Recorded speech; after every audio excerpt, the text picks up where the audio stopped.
ফিলিস্তিনে ইসরায়েলি হামলার প্রতিবাদে চাঁপাইনবাবগঞ্জে ইসলামী ছাত্রশিবিরের বিক্ষোভ। আপনারা দেখছেন সমাজের চিত্র টিভি সংবাদ। চাঁপাইনবাবগঞ্জ থেকে ফয়সাল আজম অপুর পাঠানো ভিডিও তথ্যচিত্রে দেখুন বিস্তারিত।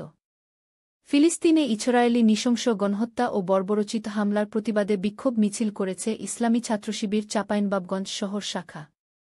গতকাল শুক্রবার দুপুরে পৌরসভা পার্ক থেকে বিক্ষোভ মিছিল শুরু হয়ে শহরের বিভিন্ন সড়ক প্রদক্ষিণ করে কলেজ মোড়ে গিয়ে সমাবেশের মাধ্যমে শেষ হয়।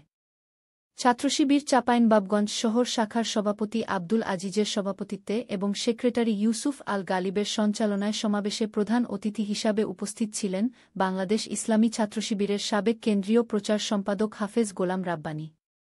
বিশেষ অতিথি হিসাবে উপস্থিত ছিলেন বাংলাদেশ ইসলামী ছাত্রশিবিরের সাবেক কেন্দ্রীয় সাংস্কৃতিক সম্পাদক হাফেজ আব্দুল আলিম, চাঁপাইনবাবগঞ্জ শহর শাখার সাবেক সভাপতি অ্যাডভোকেট শফিক এনায়েতুল্লাহ, অ্যাডভোকেট গোলাম মোস্তফা, তহরুল ইসলাম সোহেল, আব্দুর রহমান সহ ছাত্রশিবিরের বিভিন্ন পর্যায়ের নেতৃবৃন্দ।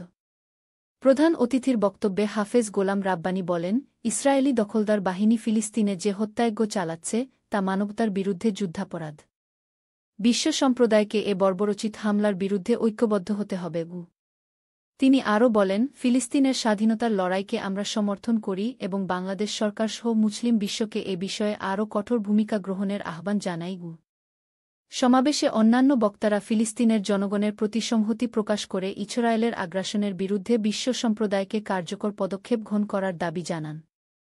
বিক্ষোভ মিছিলে চাঁপাইনবাবগঞ্জের বিভিন্ন এলাকা থেকে ছাত্রশিবিরের সাবেক ও বর্তমান নেতাকর্মীরা অংশগ্রহণ করেন। সমাজের চিত্র টিভি সংবাদ এর সাথে থাকার জন্য ধন্যবাদ। সবার আগে আপনার এলাকার সংবাদ পেতে আমাদের চ্যানেলটিকে সাবস্ক্রাইব, লাইক, ফলো দিয়ে সাথে থাকুন।